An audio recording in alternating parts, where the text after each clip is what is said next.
Hello dear student, in this lecture video we discuss about associated colloid or meshel.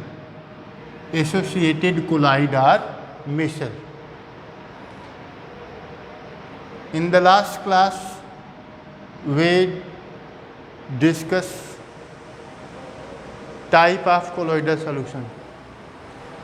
First is micromolecular colloids, second is macromolecular colloids, and third is associated colloid or meshel. This is a third type, associated colloid.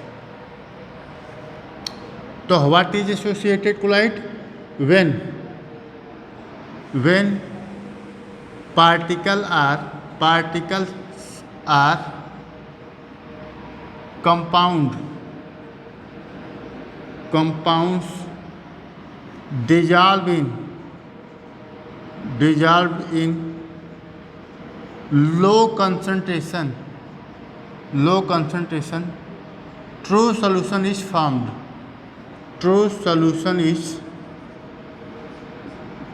formed. But concentration increases. But when concentration increases,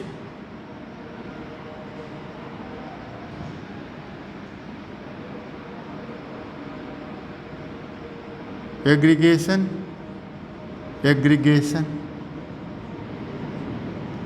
between particles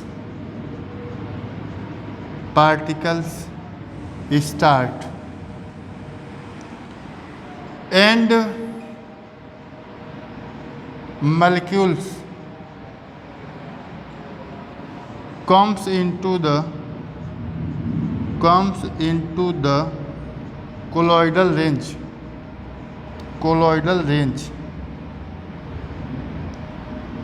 Such type of solution is called meshel or associated colloids. ऐसे को ही क्या कहेंगे? Associated collide या Mischel कहेंगे। Clear यहाँ से समझिए कि यदि कोई सॉल्यूशन है और यदि ये लो कंसंट्रेशन पे है, यह सॉल्यूशन क्या है? लो कंसंट्रेशन पे है, तो यह क्या होगा? ट्रू सॉल्यूशन होगा। ट्रू सॉल्यूशन आपको पता है ट्रू सॉल्यूशन कब बनता है? ट्रू सॉल्यूशन जब पार्टिकल की साइज लेस देन 1 नैनोमीटर की होगी, तो जो सॉल्यूशन बनेगा उसे ट्रू सॉल्यूशन का नाम देंगे।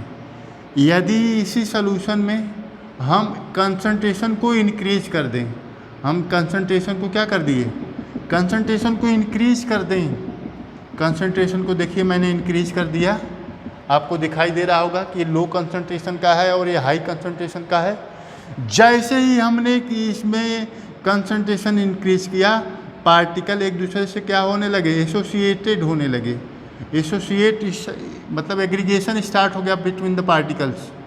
ये पार्टिकल आपस में जुड़ने लग गए और पार्टिकल जुड़ते जुड़ते ये बड़े साइज के हो गए कि ये किस रेंज में आ गए?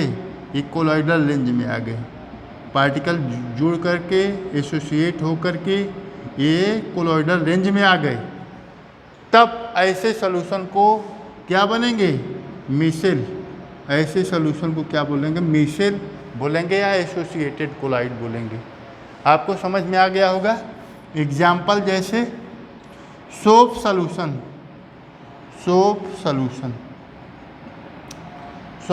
क्या होता है? सोप सॉल्यूशन की बात करें तो जो सोप सॉल्यूशन होता है, आप शुरू में डिटर्जेंट लीजिए और देखिए कि स्मॉल अमाउंट में डिटर्जेंट लेंगे तो पूरी तरह से डिजॉल्व हो जाता है, ट्रू सॉल्यूशन बनता है। जैसे ही हम क्या करें कि उसमें कोई गंदा कपड़ा उसमें भिगो दें अच्छे से, तो देखेंगे कि गंदे कपड़े का जो डस्ट पार्टिकल होगा वो क्या होगा? उस सॉल्यूशन में चला जाएगा, कंसंट्रेशन बढ़ जाएगा, पार्टिकल के बीच में एग्रीगेशन हो जाएगा और साइज बढ़ जाएगी तो उसी जो फार्मेशन होता है मिसल का फार्मेशन होता है। समझ गए पा रहे होंगे कि आप देखेंगे कपड़ा धुलने के बाद नीचे देखेंगे डस्ट पार्टिकल बैठे रहते हैं, सेटल डाउन हो जाते हैं। या जब किसी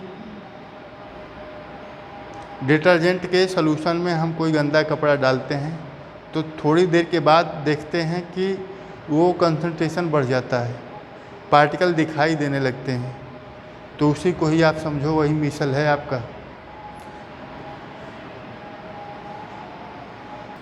इस टॉपिक में दो सब टॉपिक आते हैं, एक सीएमसी आता है और एक क्राफ्ट टेम्परेचर आता है। Krafft temperature, CMC and Krafft temperature. तो सबसे पहले बात करते हैं what is CMC. Full form of the CMC is critical. C means critical, M means micelle, concentration, C means concentration, critical missile concentration. What is critical missile concentration? Minimum concentration